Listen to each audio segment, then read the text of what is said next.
Well, good day, everybody. This is Chris back again with the Ancient Scholar, and in this particular video, what I want to do is I want to talk about methods for dealing with ventilatory issues. And when I say ventilatory issues, I'm talking about moving bulk amounts of gas into and out of the respiratory system. And the primary indicator of ventilation is going to be carbon dioxide levels, either less invasively monitored if you're talking about the capnography, right, monitoring exhaled carbon dioxide, or more invasive modalities such as an arterial blood gas, looking at the pressure of arterial carbon dioxide. But the ability to effectively eliminate carbon dioxide is fundamentally what occurs with ventilation. So when it comes to ventilation, it's in some sense a bit easier to think about. And at the end of the day, when it comes to ventilation, it really is the minute ventilation, right? That is the total amount of gas that goes into and out of the respiratory system in a minute, in liters per minute. So you can see here, this says expiratory, that's expiratory minute volume is 3.5 liters per minute. That is the minute ventilation. And if this patient's carbon dioxide levels are higher than I want them, then that means that the minute volume is in a hypoventilatory status. And I need to take steps to increase this, to increase the minute ventilation, right, in order to blow off CO2 if that's what I want to do. Or if I am hyperventilating the patient, I need to take steps to decrease the minute ventilation. What do I do? Well, it's fairly straightforward when it comes to mechanical ventilation. And the two things that you can really impact are going to be the respiratory rate, right? So if this is a patient who is not spontaneously breathing and they are receiving only mandatory breaths, then your total, that F means frequency, that's your rate, right? In this case, 10 is the rate, and so this is this is my patient here, so this is someone who's not interacting with the ventilator, so all of the breaths are going to be mandatory. And I actually have pressure controlled PCV plus, and so this is an assist control pressure control ventilation, so every breath is going to be controlled. So really what I can do is I can increase the mandatory rate, and when I do that, right, the overall frequency is going to increase, and that will facilitate increase in the minute ventilation, right? And then obviously if the patient is taking additional spontaneous breaths, obviously this is assist control, and so this patient is going to receive a breath.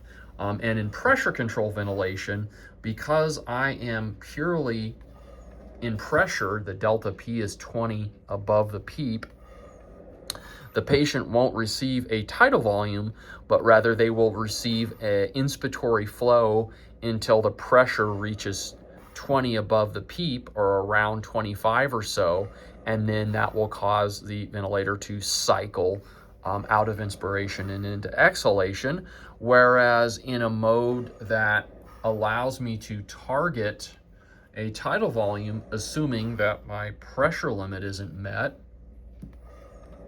all right, then what I can do in this situation is I can increase the tidal volume. But again, because we're still fundamentally dealing with pressure control ventilation, if my increase in tidal volume exceeds the pressure limit, then I won't see an increase in minute ventilation because I run up into the pressure limit, and at the end of the day, this is a pressure control ventilator.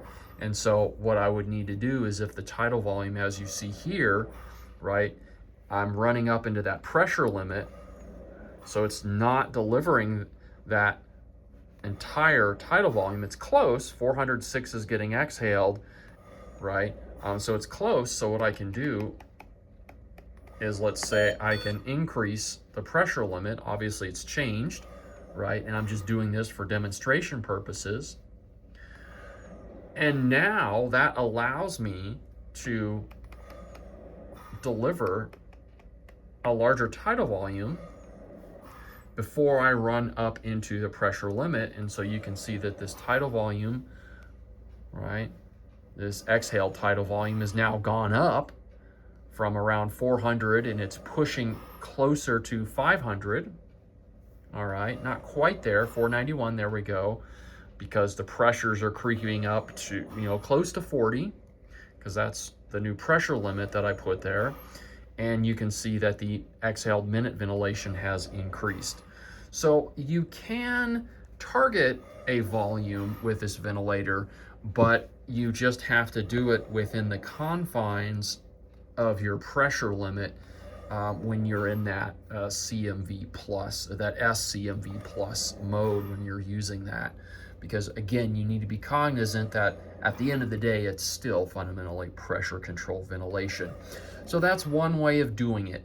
Increasing the tidal volume and or the peak inspiratory pressure, because in a pure pressure control ventilation, you don't have the ability to directly set a tidal volume. And so it is that delta P above PEEP that you're using. And so what you're going to do is, if you're in a more standard pressure control ventilation, you're going to target this pressure here, and that will cause an increase in your tidal volume. Even though you can't directly impact this tidal volume, you can go up on the pressure, and assuming that the lung mechanics or lung dynamics haven't changed in your patient, you're going to see an increase in the tidal volume, the exhale tidal volume, which is going to increase the minute ventilation. And likewise, if I decrease the pressure back down to 15 above PEEP, then I should start seeing a decrease in the exhale tidal volume. So now we back down to 260. And then after a few breaths, you're going to see your exhaled minute ventilation or minute volume is going to start going down, right? So it really comes down to the overall respiratory rate, all right, the overall frequency, and this is a total frequency here. So if you have a patient that is triggering the ventilator and the ventilator is delivering additional mandatory breaths, or you're running this in SIMV mode, where the patient is taking spontaneous breaths, right? The total respiratory rate is what's showing up here, whereas the mandatory respiratory rate is what you have in your settings. Now, in this case, my mandatory is 14, so let's just drop that to 10, all right? And now my mandatory respiratory rate is 10, but the total is gonna be 10 because my patient isn't interacting with the ventilator and I don't have any additional breaths. But if my patient takes additional breaths, all right, so I'm just gonna squeeze on the bag here to simulate additional breaths. Well, now the patient's total is much higher, right? 17, right? So they're breathing 7 breaths a minute beyond the mandatory breaths per minute.